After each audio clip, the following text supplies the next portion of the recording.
Hey, Crane Cricket here, and this video is for players who don't have a full card collection and want to know which cards are the best investment. We start with 2 tips and then we go through recommended gold and silvers. We always start with neutrals, then monsters, Nilfgaard, Northern Realms, Scoia'tael and last but not least Skellige. I've put timestamps into the video description, so jump directly to the section you are interested in. Let's begin. There's not much to say about crafting in general, but 2 tips. The first one is, don't start crafting the gold cards since they don't define the deck you're playing. They're just boosting its power.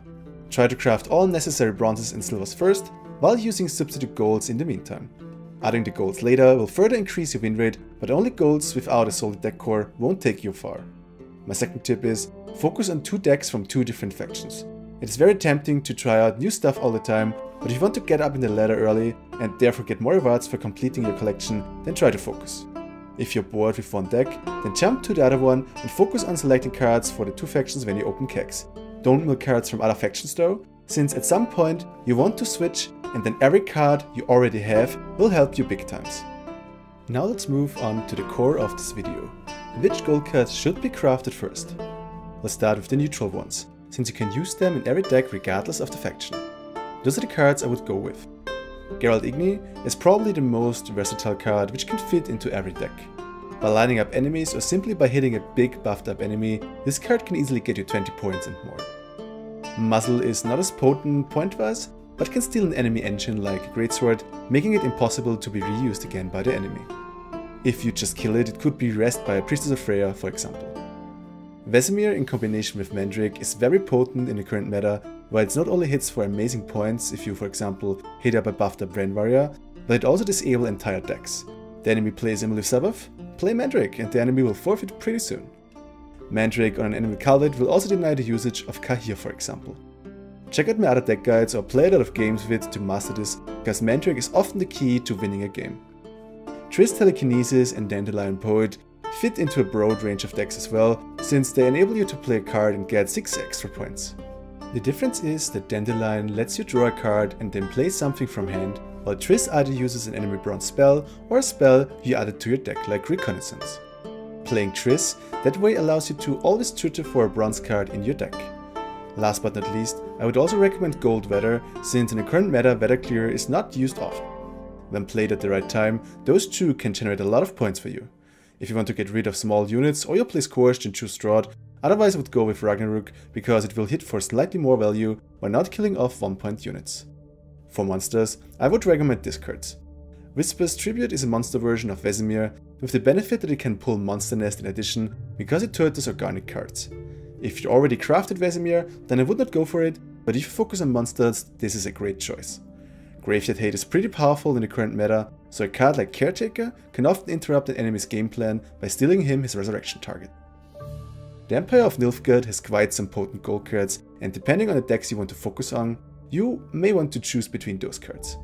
Kahir lets you resurrect your leader and therefore enables you to make use of his ability again. Except maybe reveal decks, and even there if you do it right. Kahir therefore can generate good power spike. Combining this with playing Mandrake on the leader before resurrecting him with Kahir makes this play even stronger. Stefan's Kellen lets you improve the consistency of your deck because you can put that card on top that you will most likely need in further rounds while buffing it up by 5. Combining Skellen with Calved or Wilgefortz lets you even play the card in the same round. Wilgefortz is just a solid power play by sacrificing one of your smaller units and therefore playing another unit. In some cases, you can also use him to destroy a big enemy unit like Cyrenova. If you play Northern Realms, then you can't avoid the following cards. Personally, I think that Shani is the most potent gold card in Northern Realms, enabling you to resurrect a non-cursed bronze or silver unit and adding 2 armor to it. You can use this to set up a decent handheld or play another additional Prince Dennis, for example. Dijkstra lets you play the top 2 cards from your deck. That's it. Just plain powerful. Especially if you finished your deck before and you know exactly what you will get. Selkirk duels an enemy, which makes him a 19-point card if you duel an enemy with 11 power. Basically, Selkirk combines good value with the power to remove an enemy engine. In the January season, Scoia'tael was their faction with the most amazing gold cards, but luckily some of them were nerfed. Now I would recommend a Glaze and Shiro for crafting. A Glaze steals an enemy bronze or silver spell from his graveyard and lets you play it, which gives you a minimum of 17 points if you only steal Nelsa's Thunder, but can explode depending on the spell you steal. Mandrake, Expired Ale, Elsa's Double Crush, Scorch, there's just so many ways a Glaze can turn the tide of the match. Shirou is basically a Scorch with a 4-point body, enabling you to play 2 Scorches per game or even 3 if you have Ifni as your leader. And that makes Shirou solid value as well, and he can fit almost any Squirtle deck. In Skellige you have an easy choice crafting. I don't know any Skellige decks in the current meta except maybe X-Men, which does not include Kroll, because it's just such a powerful card. Kroll casts Artifact Compression, enabling you to turn an enemy bronze or silver unit into a 2-point unit. This, plus the 5-point body, is denial and value. Heim currently plays a big role in the meta as well, especially in combination with Skjal. Heim enables you to turn the Skjal into Spy, Harald Houndsnot or Berserker Marauder, making this a fit for nearly every deck. If Heim has no targets left in the deck, you can also use it to create a silver unit from the enemy's deck. Those would be my recommendations for the gold cards, but there are also some silvers you want to look out for. Again, we start with the neutrals, then move through the factions. Mandrake was already mentioned quite often in this video, so it should not be a surprise to find this in my recommended list. As already mentioned before, Mandrake can achieve a ton of value and single-handedly win you the game by denying the enemy's win condition. Elsa's Double Cross and Marching Orders are tutor cards, able to get you the cards you need while thinning your deck, so crafting them is never a bad idea. Same goes for Roach if you're missing a silver card to put in.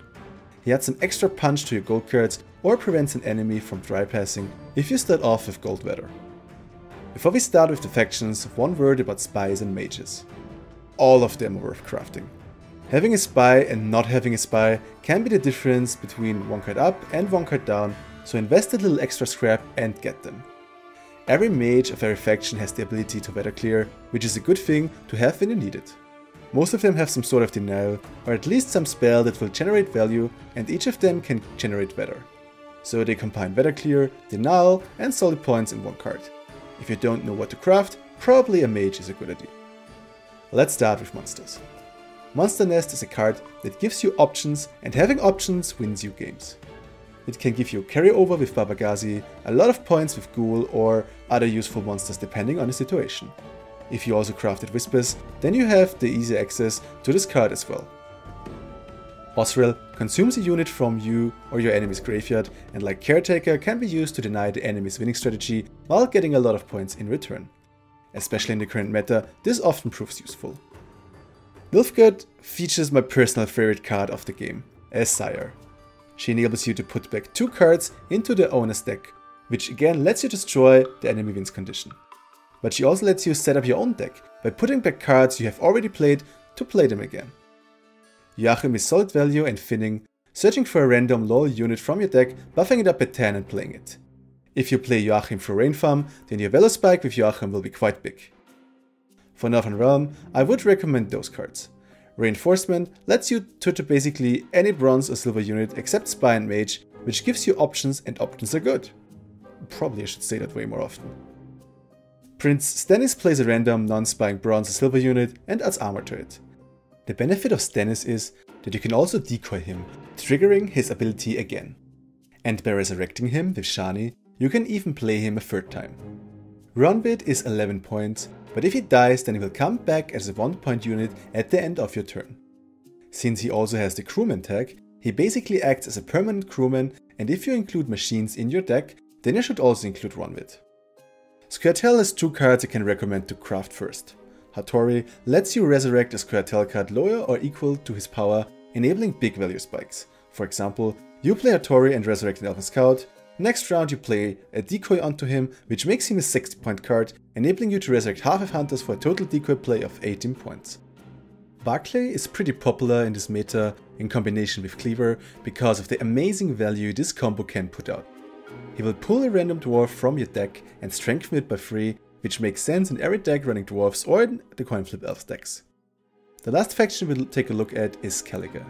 Even after the nerf, Restore is still pretty powerful, enabling you to resurrect a Skellige card and set it to 8 points. Since Skellige has a lot of low unit cards which tutor or spawn another card, this can create huge Velo spikes. Play it onto Pirate Captains, Battle Maiden or Bear Buster for example. Sigdrifa lets you resurrect not only bronze clan units, but also silver units like Enabskial, Jenge or Darren. This way Sigdrifa really pushes the consistency of your deck, and I heartily recommend to craft her ASAP. Like already mentioned with Heim, Skjal is really shining in the current meta, and if you want to play Heim, then also think of Skjal. This was all about gold and silvers I would recommend crafting, but again, focus on the bronzes and the identity of the deck first. Then go for silvers, because they're cheaper, and only then go for the golds. I hope this list helps you with your decision making. If you have suggestions or opinion about it, tell me down in the comments below. And if this is your first time onto the channel, then I would love you to subscribe and join the swarm. See you in game.